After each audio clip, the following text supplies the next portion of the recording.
Sophie Pantel, vous êtes vice-présidente du Conseil régional Languedoc-Roussillon que vous représentez aujourd'hui pour ce 5e festival des métiers d'art à Pont-de-Montvert. Oui. Et ce festival des métiers d'art que vous connaissez bien sûr évidemment en ayant été maire de cette commune. Et pourquoi le soutien du Conseil régional accentué cette année? Alors, vous l'avez rappelé, j'ai été maire de cette commune, donc j'ai un attachement tout particulier pour le Festival des métiers d'art, puisque j'ai participé donc à sa création avec l'association des métiers d'art en Cévennes. C'était une idée qu'on a eue un soir d'automne de lancer cette manifestation, mais elle correspondait à la volonté que nous avions de pouvoir mettre en valeur tout le travail qui était réalisé sur le territoire, sur cette niche économique que sont les artisans d'art, et c'est pour ça que le Conseil régional intervient. Notre volonté aussi, c'était de mettre en valeur le beau village du Pont-de-Montvert qui a un patrimoine architectural remarquable, qui a aussi une histoire qui véhicule des valeurs. Donc c'était aussi une manière de le faire découvrir, d'en faire sa promotion et de l'ouvrir aussi aux habitants, puisque ce sont ces habitants qui prêtent des lieux insolites parfois, des anciennes caves, des anciennes échoppes, des garages, et qui permettent d'accueillir pas loin de 80 artisans. Si on n'avait pas cet appui de la part de ces habitants, nous n'aurions jamais pu monter une telle opération, puisque nous accueillons une centaine entre les artistes culturels plus les artisans d'art, c'est près d'une centaine de personnes. Et je crois que c'est ce qui fait une partie de la réussite de cette opération, c'est ce concept. Voilà, puisque nous n'avions pas sinon suffisamment d'infrastructures publiques.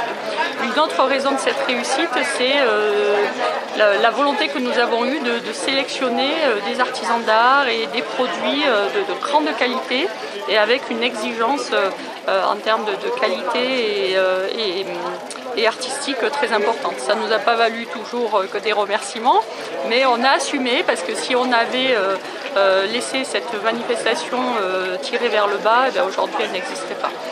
Et puis je crois que ce qui fait le charme de cette manifestation, c'est aussi toute la convivialité, le lien social qui se crée, l'ouverture qui est faite grâce à un parrainage que nous avons alors avec un réseau italien, un réseau national qui s'appelle Arte in Fiera en Italie, mais au-delà nous accueillons des Hollandais, des Suisses, on a eu des Bulgares, des Lituaniens, Estoniens, enfin tout cet échange vers l'extérieur, c'est important notamment en milieu rural, parce que très souvent on a des soucis de désenclavement et cette ouverture, c'est un vrai besoin pour notre population. Voilà, donc c'est toutes ces raisons qui font que le Conseil régional s'est investi pleinement dès la première édition aux côtés des organisateurs que sont la commune du Pont-de-Montvert et l'association des métiers d'art en Cévennes. Vous avez tenu également à ce que ce festival reste gratuit pour les festivaliers, puisque tout est ouvert pour le public gratuitement. Oui, alors pour nous c'était important. Vous savez, les Cévennes c'est une terre de résistance, de liberté et d'accueil, et pour nous ça fait partie de l'accueil. Après évidemment chacun peut acheter, mais ce qu'on a voulu aussi c'était partager les savoir-faire. Et je crois que les artisans d'art et les artistes sont vraiment très en demande de montrer ce qu'ils sont en capacité de faire. Donc il y a des performances, des démonstrations, et puis il y a aussi de nombreux ateliers qui sont organisés, aussi bien pour les adultes que pour les enfants, et qui permettent de découvrir des savoir-faire, de s'initier et peut-être d'avoir envie d'aller plus loin pour certains. Alors vous avez également contribué à installer sur ce territoire des artistes, des artisans qui sont venus, qui n'étaient pas d'ici, et qui sont venus implanter leur activité, leur famille, leur vie sur ce territoire cévenol.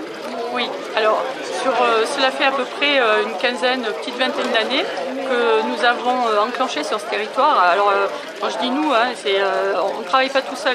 Quand on veut réussir, il faut créer une dynamique, et avec l'ensemble des élus du territoire, nous avons décidé de porter une politique d'accueil de nouvelles populations. Donc évidemment, maintien de la population permanente qui vit ici, mais aussi accueillir de nouvelles populations.